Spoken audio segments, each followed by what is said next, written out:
آئیے بنگال چلتے ہیں، جہاں ٹیگور کی شاعری کی خوشبو اور نظر الاسلام کے گیتوں کی مہک آج بھی محفوظ ہے۔ وہاں سے ایک شاعرہ زرینہ زرنی تشریف لائی ہیں۔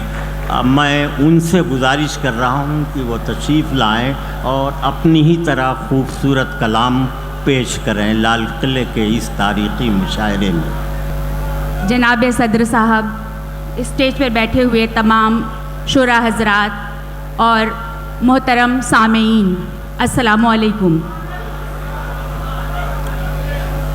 یوم جمہوریہ کا یہ مشاعرہ ہندوستان کی گنگا جمنی تہذیب اور یہ دلی ہندوستان کا دل اور آپ جیسے باظرف سامعین، آپ کے نام ایک مطلع اور ایک شعر۔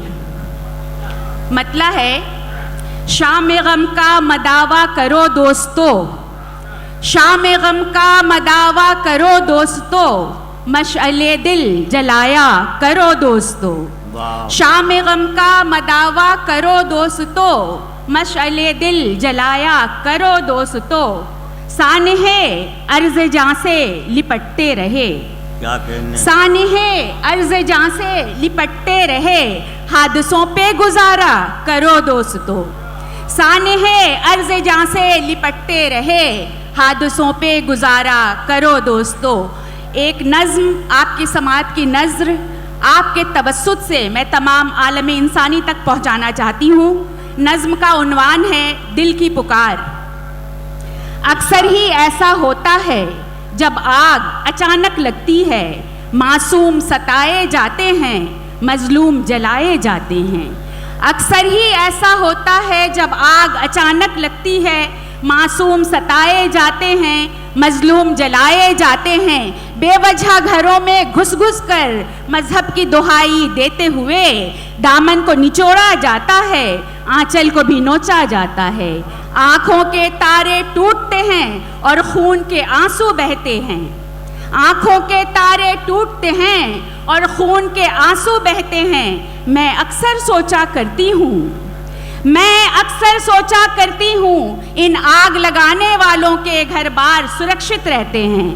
میں اکثر سوچا کرتی ہوں، ان آگ لگانے والوں کے گھر بار سرکشت رہتے ہیں۔ ظالم تو ظلم کی دنیا میں مسرور و شادہ رہتے ہیں، مکاری اور عیاری پر مغرور و خندہ رہتے ہیں۔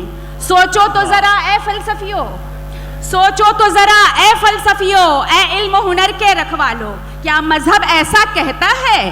کیا دل یہ گوارا کرتا ہے؟ آزادی جو ہم نے چاہی تھی، کیا اس کا ہے انجام یہی؟